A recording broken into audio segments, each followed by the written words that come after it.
का नेता कैसा हो, देश का नेता कैसा हो, राजनाथ सिंह जिंदाबाद। बहुत धन्यवाद। मध्य प्रदेश सरकार के वरिष्ठ मंत्री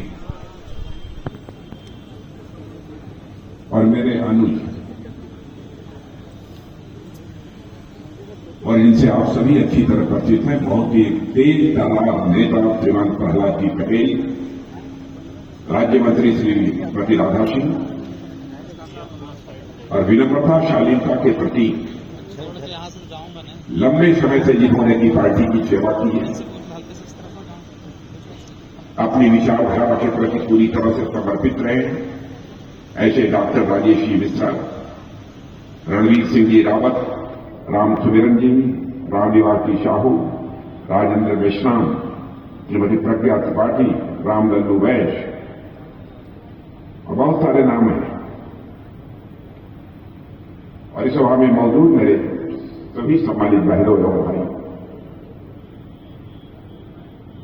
अभी कुछ ही महीने पहले मध्य प्रदेश की कई सार्वजनिक सभाओं को मैंने संबोधित किया था। मध्य प्रदेश विधानसभा का चुनाव चल रहा है। मुझे याद है जब मध्य प्रदेश का चुनाव होने वाला था तो बहुत सारे राजनीतिक विश्लेषक जो किसी राज्य अथवा देश में होने वाले चुनाव के संबंध में अपना विश्लेषण प्रस्तुत करते रहते हैं, समीक्षा करते रहते हैं, उन लोगों ने यह मान लिया था कि मध्य प्रदेश में इस बार भारतीय जनता पार्टी की सरकार नहीं बनेगी। एक शब्दावली है एंटी इनकम्बेंसी। लोगों का लोग बहुत नाराज हैं। बहनों भाइयों, लेकिन मैं आपके पड़ोस के ही राज्य उत्तर प्रदेश का रहने वाला हूं।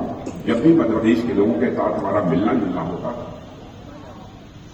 तो लोग ये कहते थे कि चाहे कोई कुछ भी कहे, सरकार यदि मध्य प्रदेश में किसी की बनेगी तो स्पष्ट बहुमत के साथ भारतीय जनता पार्टी की सरकार बनेगी। और सचमुच आप लोगों ने करिश्मा किया। मैं मध्य प्रदेश की जनता के प्रति आभार व्यक्त करना चाहता हूं। उन्होंने भारतीय जनता पार्टी की झोली विधानसभा चुनाव में भर दी और फिर से लोकसभा का चुनाव प्रारंभ हो गया 4 महीने के बाद। मेरा यह मानना है और हमारी पार्टी का भी यह मानना है, बार बार चुनाव का होना, कभी किसी साल किसी एक राज्य में चुनाव हो रहा है विधानसभा का, फिर दूसरे साल दूसरे राज्य में हो रहा है, कुछ ही महीनों के बाद तीसरे राज्य में हो रहा है। यह सिलसिला लगातार चलता है आजाद भारत। हम लोगों का मानना है कि यह सिलसिला बंद होना चाहिए।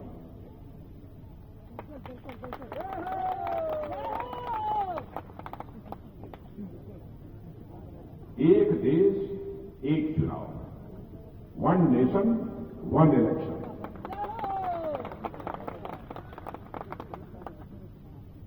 चुनाव कराना है तो चुनाव लोकसभा के साथ सारे विधानसभाओं का कराइए।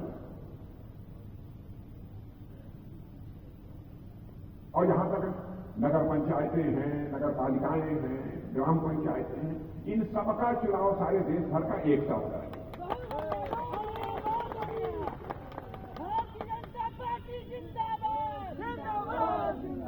सारी मुसीबत क्यों हम आपका समय बर्बाद करें? क्यों हम देश का पैसा बार बार चुनाव कराकर बर्बाद करें? मैं समझता हूं कि कोई जरूरत नहीं। और हमारे प्रधानमंत्री मोदी जी की सोच देखिए, उन्होंने एक कमेटी का गठन कर दिया।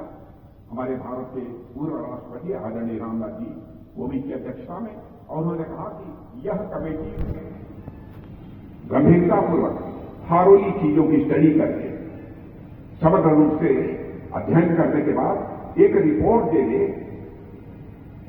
एक देश एक चुनाव, वन नेशन वन इलेक्शन कैसे हो सकता है, कैसे कराया जाना चाहिए। इस संबंध में उनकी क्या ओपिनियन है, उनका क्या मत है।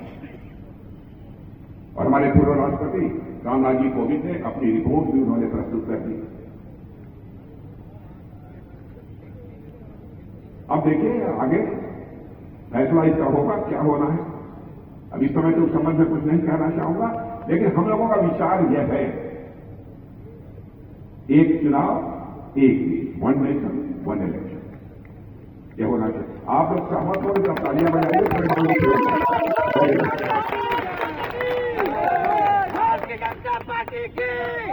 और मैं यह मानता हूं कि यदि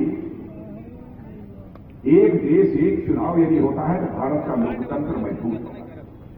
कोई छूटेगा नहीं गुरु यहाँ पे। और यहां की जागरूक जनता भी अपने मतों का प्रयोग ठीक तरीके से कर सकेगी।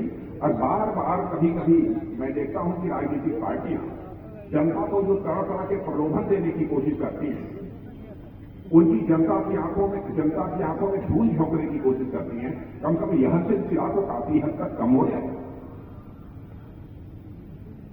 खरीद फरोख्त का भी सिलसिला बंद होना चाहिए। मैं समझता हूं कि उसका समाधान यह है। और यह चर्चा यहां पर मैंने इसलिए की क्योंकि अभी 4 ही महीने पहले यहां पर लगभग 20 मध्य प्रदेश की सार्वजनिक सभाओं को संबोधित करने के बाद मैं आज फिर मध्य प्रदेश आया और फिर अगली सभा करने के लिए भी सिंगरौली जाऊंगा, सीधी जाऊंगा। तो बहनों भाइयों, मुझे खुशी है कि मध्य प्रदेश की जनता ने हमारे बोलते ही वन नेशन वन इलेक्शन की बात कहते जिस तरीके से आप लोगों ने तालियां बजाई हैं, अब इससे मैं पूरी तरह से सहमत हो गया कि सारा देश चाहता है इस देश में वन नेशन और वन इलेक्शन होना चाहिए। मध्य प्रदेश का यहां तक सवाल है, मैं विश्वास के साथ कह सकता हूं, दावे के साथ कह सकता हूं, 2003 से हमारी भारतीय जनता पार्टी की है। शिवराज सिंह जी लंबे समय तक यहां के मुख्यमंत्री थे और उसके बाद इस समय हमारे डॉक्टर मोहन यादव जी मुख्यमंत्री के रूप में अपनी जिम्मेदारी संभाली। और 2003 के पहले का भी मुझे याद है अच्छी तरह, उसके पहले मैं भी उत्तर प्रदेश का मुख्यमंत्री था। मध्य प्रदेश के बारे में लोग कहते थे मध्य प्रदेश बीमारू राज्य। मैं बधाई देना चाहता हूं मुख्यमंत्री शिवराज सिंह चौहान को, जिन्होंने लंबे समय तक जिम्मेदारी संभाली है। बीमारू राज्य की श्रेणी से उन्होंने मध्य प्रदेश को बाहर निकालने में कामयाबी हासिल की और मैं कह सकता हूं कि आज ये देश हमारा यदि तेजी के साथ आगे बढ़ रहा है, तो देश को आगे ले जाने में ग्रोथ इंजन का काम यह हमारा मध्य प्रदेश राज्य भी कर रहा है। इस बात पर मुझे गौरव की अनुभूति है। विकास के इंजन को तेजी के साथ आगे बढ़ाने की कोशिश हमारा मध्य प्रदेश सरकार कर रहा है, मध्य प्रदेश सरकार ने किया है और आज मोहन यादव जी के नेतृत्व में हो रहा है।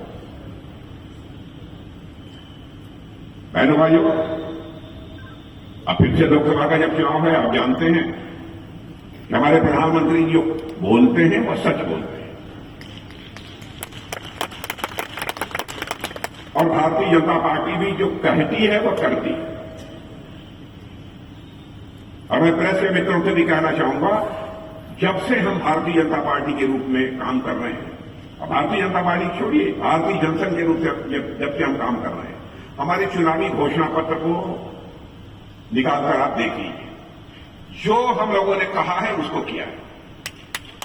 यदि न किया हो तो अखबार के पन्नों पर लिख देना राजनाथ सिंह आए और जनता से झूठ बोलकर चले गए, जनता की आंखों में धूल झोंककर चले गए। बहनों भाइयों, आपकी आंखों में धूल झोंककर मैं आपका समर्थन नहीं हासिल करना चाहूंगा, बल्कि जनता की आंखों में आंख डालकर आपका समर्थन हासिल करना है। हम लोग कहते थे बार बार, रामलला हम आएंगे, अयोध्या में मंदिर बनाएंगे, और लंबे समय से 1984 से कहते चले आ रहे थे। लोग ये कहते थे, हर चुनाव में आप लोग यही बोलते हैं, कब आपके रामलला आएंगे, कब मंदिर बनेगा। लेकिन बहनों भाइयों, आपने देख लिया, रामलला आ गए अयोध्या में। अपनी कुटिया से उठकर रामलला जब अपने महल में स्थापित हो गए हैं, राम राज्य का सिलसिला भी भारत में प्रारंभ हो गया। हम लोगों ने कहा था जम्मू कश्मीर की धारा 370 समाप्त करेंगे। जो हिंदुस्तान के अंदर राज्यों का दर्जा है, वही दर्जा जम्मू कश्मीर का भी होना चाहिए। बहुमत मिल गया हमको संसद के दोनों सदनों में, छुट्टी बजाकर समाप्त कर दिया। हम लोगों ने कहा नागरिकता कानून बनाए, नागरिकता कानून बना दिया। अब देखिए कांग्रेस के लोग, दूसरे विरोधी पार्टियों के लोग ये लोगों के बीच गफलत पैदा करने की कोशिश करते हैं, गुमराह करने की कोशिश करते हैं। यह नागरिकता का कानून मुसलमानों के खिलाफ है। आज भारतीय जनता पार्टी का स्थापना दिवस है, यहां मैं आपको बधाई देना चाहता हूं। वहीं पर यही विश्वास दिलाना चाहता हूं मेरे बहनों भाइयों कि भारतीय जनता पार्टी जाति, पंथ, मजहब और धर्म के आधार पर कोई भेदभाव करने वाली पार्टी नहीं है। हम इंसाफ और इंसानियत की राजनीति करने वाले लोग, जस्टिस एंड ह्यूमैनिटी, इससे विश्वास करने वाले हम लोग राजनीतिक पार्टी। लेकिन बराबर ये कांग्रेस पार्टी के लोग एक नफरत पैदा करके लोगों के मन में उनको डराने की कोशिश करते हैं। भाजपा के पास था क्या और नागरिकता कानून बना दिया तो कहते हैं कि मुसलमान भारत से बाहर निकाल गया। आज मैं इस मंच से कहना चाहता हूं, कोई भी मुसलमान भारत से बाहर नहीं जाएगा, जो भारत का नागरिक है भारत में रहेगा। मुद्दों का काल है विरोध पक्ष के पास, मुद्दे ही नहीं है। ये जनता की आंखों में फूल झोंक कर जनता को गुमराह करके ये उनका समर्थन हासिल करना चाहता। बहनों भाइयों, यह फैसला आपको करना है। क्या ऐसी राजनीतिक पार्टियों को यहां पर चलना चाहिए? लेकिन आप लोगों ने काफी हद तक सबक सिखा दिया है कांग्रेस को। लंबे समय तक इस हिंदुस्तान में उन लोगों ने हुकूमत की है, सरकार बनाकर जनता की सेवा नहीं की है बल्कि हुकूमत किया। सेवा करने वाली सरकार यदि कोई आई है, हमारे प्रधानमंत्री मोदी जी के नेतृत्व की एनडीए सरकार है। हम सरकार केवल शासन चलाने के लिए नहीं करते, हम सरकार बनाते हैं तो जनता की सेवा करने के लिए हम सरकार बनाते हैं। काम क्या क्या हुआ है यदि मैं इसकी चर्चा करूंगा तो बहुत लंबा समय लगेगा, बहुत लंबा समय लगेगा। अब जैसे यहां लोग बैठे, जिनके पास कच्चा मकान रहा होगा, मैं दावे के साथ कह सकता हूं शायद ही कोई बचा होगा तो उसको भी मिलेगा। शायद ही ऐसा कोई बचा होगा जिसके पास कच्चा मकान रहा होगा, कच्ची छत रही होगी, उसको पक्का मकान न मिल गया। इतना ही नहीं, हमारा प्रधानमंत्री यह भी सोचते हैं हर घर में हमारी गरीब माताओं बहनों को पानी लेने के लिए घर से बहुत दूर न जाना पड़े, घड़े पर खड़ा भरा हुआ पानी का लेकर अपने घरों को वापस आए। यह सिलसिला बंद होना चाहिए। और उन्होंने कहा कि इस हिंदुस्तान का एक भी घर शेष नहीं बचेगा जिस घर में नल के माध्यम से जल न पहुंच जाए मेरे बहनों भाई। मैं समझता हूं यह काम यहां प्रारंभ हो गया हो, या यह काम प्रारंभ हुआ है ना यहां? इस हद तक जाकर जनता की चिंता करना, जिसके अंदर सेवा का भाव होगा मेरे बहनों भाइयों, वही कर सकता है और कोई दूसरा नहीं कर सकता। और मैं तो आभार व्यक्त करना चाहता हूं कि आप लोगों ने फिर से यहां पर डबल इंजन की सरकार बना दी है। डबल इंजन की आप लोगों ने सरकार बना दी है। और मैं कहना चाहता हूं आपने कृपा की है। यहां पर बड़ी संख्या में किसान भी बैठे होंगे, किसान यदि नहीं होंगे किसान परिवारों के लोग बैठे होंगे। मैं जानता हूं, मैं भी किसान परिवार से आता हूं। धान, गेहूं, राई, जो कुछ भी पैदा होता है, कभी कभी यह होता है कि ज्यादा जब पैदावार हो जाती है तो उसकी कीमत कम हो जाती है। जितनी कीमत किसान को मिलनी चाहिए वह नहीं मिलती। जानते हैं हम लोगों ने क्या सोचा है? बहनों भाइयों, तय कर दिया है हमारे प्रधानमंत्री ने 1.25 लाख करोड़ रुपया। 1.25 लाख, 1 लाख नहीं, 10 लाख नहीं, 100 लाख नहीं, 1.25 लाख करोड़ रुपया। ये आपके समझ में ना आता तो घर में जाकर बच्चों से पूछ देना कि 1.25 लाख क्या होता है। 1.25 लाख करोड़ सारे देश भर में खर्च करेंगे और भंडारण की व्यवस्था करेंगे। यदि हमारे किसान को उसके उपज की उचित कीमतें भी नहीं मिल पा रही है, तो अपना वह पैदा हुआ अनाज ले जाकर भंडार में रख दे, थोड़ा पैसा वहां से ले ले, घर का कामकाज चलाए, और जब कीमत बढ़ जाएगी तो ले जाकर बाजार में उसे बेच दे।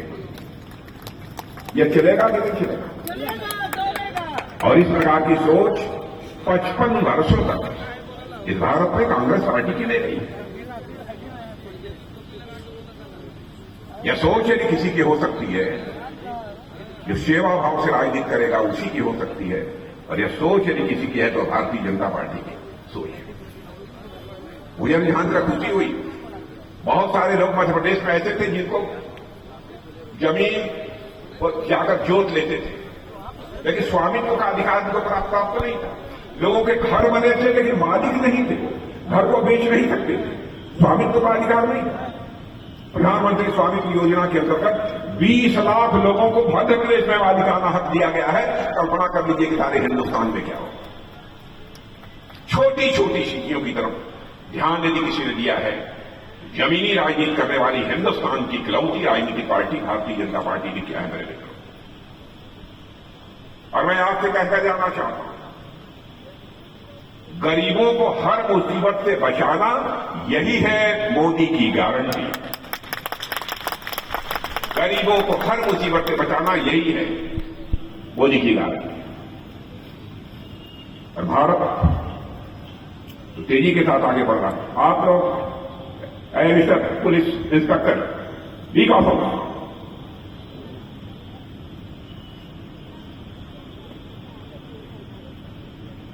और मैं आप लोगों से कहना चाहता हूं कि इस संकट से इस देश को यदि कोई बात सकता है तो भारतीय जनता पार्टी बस। आप सबका सपोर्ट चाहिए। अब भ्रष्टाचार 10 साल हो गए हम लोगों को, एक भी भ्रष्टाचार का आरोप कोई लगा पाया। कांग्रेस की सरकारों का आपने देखा होगा कि भ्रष्टाचार के आरोप ही नहीं लगे। कांग्रेस के मंत्रियों को जेल की हवा खानी पड़ी। क्या कारण है कि हमारे ऊपर तो भ्रष्टाचार के आरोप कांग्रेस नहीं लगा पा रही है और उनके ऊपर भ्रष्टाचार के आरोप लगते थे। सत्ता में रहते हुए मंत्रियों को जेल की हवा खानी पड़ी। और मुझे याद आता है कि राजीव गांधी जी जब भारत के प्रधानमंत्री थे, कहते थे मैं उनकी नीयत पर, उनकी ईमानदारी पर कोई सवाल या निशान नहीं लगाना चाहता। मैं किसी प्रधानमंत्री की आलोचना नहीं करता हूं, क्योंकि मैं मानता हूं कि प्रधानमंत्री ये व्यक्ति नहीं होता है, संस्था होती है। किसी की आलोचना नहीं करता, लेकिन उनकी नीयत थी कि जो पैसा ऊपर से भेजा जाता है गरीबों के लिए, पूरा का पूरा पैसा उनके जेब में जाना चाहिए। लेकिन बेचारे कुछ कर नहीं पाए। उन्होंने कहा हम क्या करें, दिल्ली के बैंकों से 100 पैसा नीचे भेजते हैं, लेकिन वो पहुंचते पहुंचते लोगों की जेब में वापस 14 पैसा पहुंच पाता है, 86 पैसा या भ्रष्टाचार की में चढ़ जाता है। इस चुनौती को पहली बार आजाद भारत में किसी ने स्वीकार किया, हमारे प्रधानमंत्री ने स्वीकार किया। और उन्होंने एक ऐसा सिस्टम बना दिया, एक ऐसी व्यवस्था कर दी, जनाधार, जनधन योजना, मोबाइल, आधार, तीनों को मिलाकर एक ऐसी त्रिमूर्ति तैयार कर दी, जिसे ट्रिनिटी कहते हैं। मिलाकर उन्होंने तैयार कर दी कि आज उसके माध्यम से 100 पैसा यदि दिल्ली के बैंक से चलता है तो आपकी जेब में 100 का 100 पैसा पहुंचता है, एक पैसा भी भ्रष्टाचार की भेंट नहीं करना चाहता। तो भ्रष्टाचार केवल भाषण देकर समाप्त नहीं किया जा सकता, इसे चुनौती के रूप में स्वीकार करना हो। करने की दिल में तड़पन चाहिए, चाहत चाहिए, और यह करके हमारे प्रधानमंत्री ने दिखाया। देश की सुरक्षा का जहां तक सवाल है, मुझे ज्यादा कुछ नहीं कहना है। मैं समस्त देशवासियों को भी यहां से आश्वस्त करना चाहता हूं कि आश्वस्त रहिए, आपके देश की सीमाएं पूरी तरह से सुरक्षित है रह पाए, पूरी तरह से सुरक्षित है। आपने देखा होगा हुकूमत कैसे चलती है। आए दिन किसी न किसी राज्य में बड़ी बड़ी आतंकवादी वारदातें हो जाती। जहां आतंकवादी आते थे 150 लोगों को मारकर चले। मुंबई में क्या हुआ, थोड़े आराम में पाकिस्तान से आतंकवादी आए समुद्र के माध्यम से, होटल में रहने वाले बड़ी संख्या में लोगों को मारकर चले गए। और उस समय के कांग्रेस के गृह मंत्री ने कहा था, अरे आतंकवादी घटनाएं तो छोटी मोटी होती रही। कई हमारे पुलिस के जवान, कई पुलिस के बड़े अधिकारी उसमें शहीद हुए। क्या यही तो सोच का तरीका होना चाहिए? बहनों भाइयों, अब आपको आतंकवादी वारदात हिंदुस्तान में शायद कश्मीर में काम दो छोड़कर, लेकिन अब कहीं भी उसकी आपको सूचना प्राप्त नहीं होती होगी। यह है भारत और यह है सरकार की हैसियत, यह है सरकार की शान। आज तो मैं बहुत लंबा भाषण नहीं करूंगा आप सब लोगों के सामने, क्योंकि आगे भी जाना है। आज आप लोगों से यही कहने के लिए आया हूं, डॉक्टर राजेश मिश्रा ये बहुत हमारे विनम्र, शालीन और जिंदगी भर इन्होंने बिना किसी पद पर रहे जनता की सेवा की है। इसलिए बिल्कुल आप सब कमल के फूल का बटन दबाकर में भारी मतों से विजय दिलाकर यहां से भेजें। यही मैं आप सबसे अपील करने के लिए आया। यदि आप सभी सहमत हो तो एक बार दोनों हाथ ऊपर उठा के तालियां बजा दीजिए तो मैं मान। बहुत बहुत धन्यवाद, बहुत बहुत धन्यवाद। हम बहुत बहुत धन्यवाद आदरणीय राजनाथ सिंह जी का।